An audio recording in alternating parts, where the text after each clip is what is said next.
Fatala fatula Samoa Entertainment TV nei foi tula mana tamua ai usima yele fafonga. O le sitia o loa whaaftawa i le vao Samoa lua leisi le whaamanuianga mai le so o wha le uso a Samoa na lua le atoa o Samoa.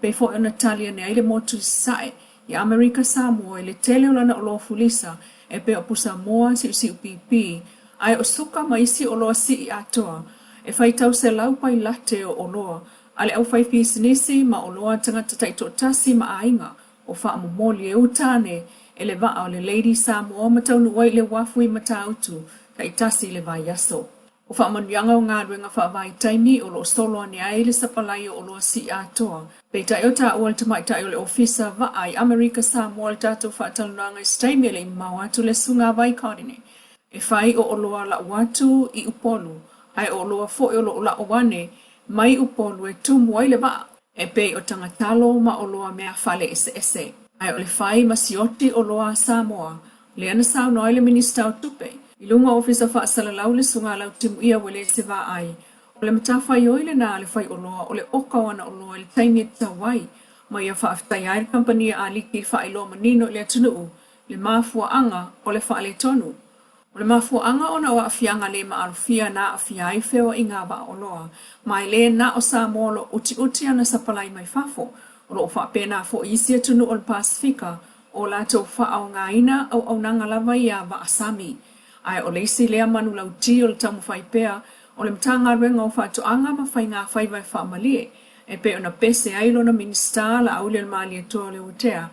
O le ati na e o tātou lava wha anga, e le lau whanua ma le sami, e sawas o wha pēnei, ai o lo tua lava le ainga isi a lato wha anga, o moa, pua manu pālangi o pāi a whala au aina, ma whaasafu atu i maketi, mō le tunu ulau tele.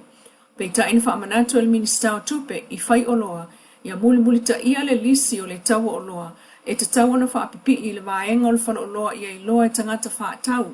O le lisi lea o le tawa o loa, na alu lava mai tausanga ua tuana i le Consumer Price Control, alu ese. Ai o lea ua toe whaamalu mai el whai ngā malu o whao le fast, talu se te lua o lua tolu. Ai o lo wha awau lava o na tumu le uta le Lady Samoa mai Amerika Samoa. I uta o wha moli tau mawhai au fiai ma o loa o tuu i titia pe wale maua fo i Samoa talu le tuai mai o wa o loa. E lata i le ono vai asa o le uta e toso atuai le nofo wa aia le li ia onga masaini wha alua i le vai aso. O le tutuunga le nā mai ana nafi wha amsinonga. Mo le atali e suluiwa tau sangal matua lon so tanga, isa soli tu la fono waya iyo e ina. O le soli tu la fono pe ona li putia mai wha amsinonga le tato so upu, na afua ina watangi le teine se fulu ono tau sanga. O lo o tau fia i tulanga maasaniai, i le puipui ngā le wha amsinonga i langona o tangata lo a fia, ai o la tau si o manga ma au ainga, ai o le nuu, e le o mawhai ona wha ailoa o la suafa, pe ta e se lia le maasina, lea watu watu el whaamsino Judge Roma i tuelua aloia e ta pena ne aia la tau fula sanga i lea so sifulu lua o aperila mola na whaai unga. O le sauifua pule e sea i Samoa sa tu ma tila i le to tele o tangata o lo tato tunuu e mauma wai sauifua whaatusa isia tu motu al Pasifika i le silia le lua sifulu tau sanga watuanai.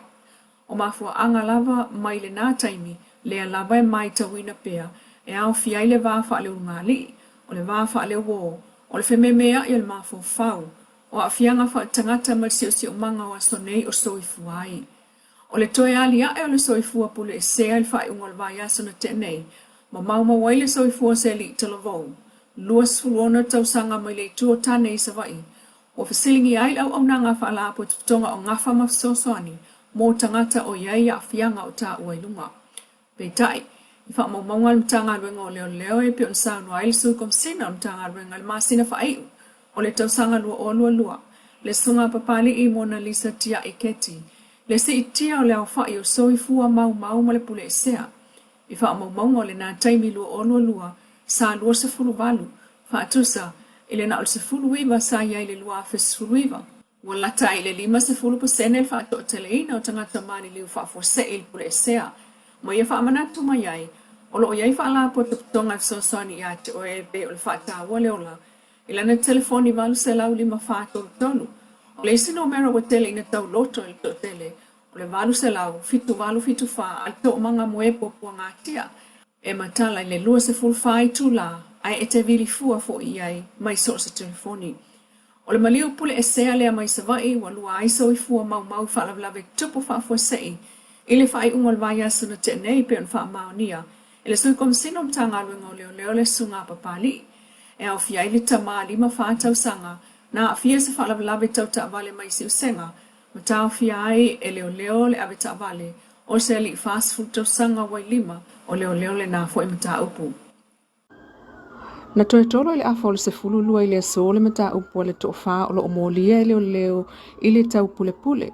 Le fai o tala fa maluma maisi molianga fa au popo fa sanga ile tene university au ale NUS petai o se va inga tumu na moli mawina le fam sinonga e o itu stala sa toe tu muli se va inga talu le tumu e pei ona moli mawina o le mta upule o vala au fa tasiai le fai pule le fionga pulea e fai matasua o le tene le NUS ya Lise Schmidt o Samuelu malona faltua ya Sivai fa apea lio fa tau malama le li leo o moli mawina o lo te ena uma le to fa o la to molianga e lo ai fo i ile so e le o tatala ina i tua Samuelu malona ainga o molianga e so tanga umalava ile maliu lilo o le tama onga le NUS ya tu au maletino peitai o le tama itai e swafa ya Marie le isi sayai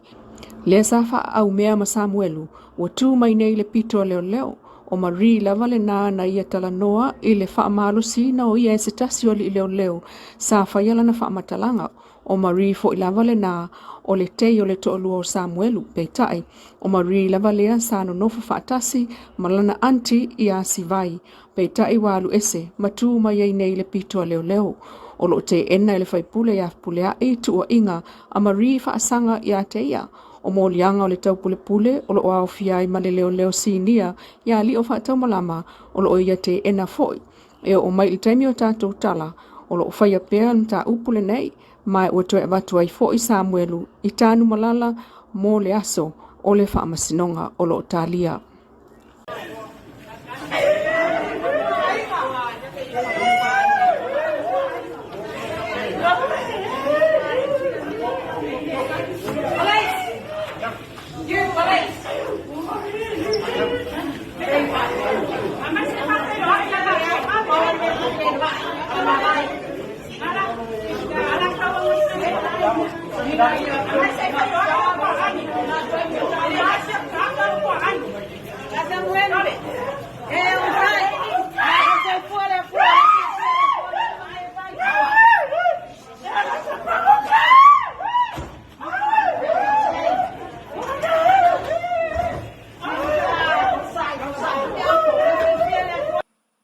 Toe mata ina ile fai ungo ta longa si mafa lea na fai New Zealand Master Wai le au si atu a Samoa ina watoe si isili ai foi ma le koki Don Opelonge ile best overall lifter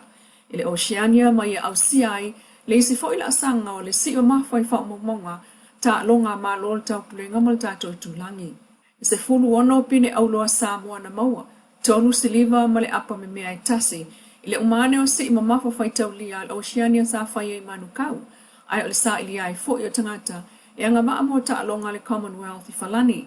O se tau nu unga silia tulea talua na ave awa sa mo i tau wanga si mamafa fai tulangi e pe o na tala no ai le fionga tu o pepe. Ile umane o ta alonga pe ta ia i loa le awa sa mo e ave le Olimpeka pe a umane sa ilinga o tangata anga waa le fai e Thailand ile amatanga o Aperila. Pine auro na maua nevo yoane le ono fito kilukalama, fito tolu kilukalama, John Tuffy, valu tasi, tovi o a John, valu iwa kilukalama Emmanuel Masao, iwa ono kilukalama ma eu na nailivi, sela umalelua, Don Opelonge, sela umaleiva plus le siva mero, sane le mau, pine siliva junior for ma ifai manifo, ma le fito tasi kilukalama o le pine apa me mea se ine stars, fito ono kilukalama, o le pine auro na maua avatu o pelonge. Valu fitu kilukalama tamaitae pine auro na maua uniara sipaya. Pine siliva, ye sila fia pule. Ma le koti e tolu o le Oceania, to vi o a John, John Tuffy ma Don Opolongi. Lau Samoa Entertainment TV ma se whaopoponga. I lea soa tae au lea lopo le tua ai wha soifuia.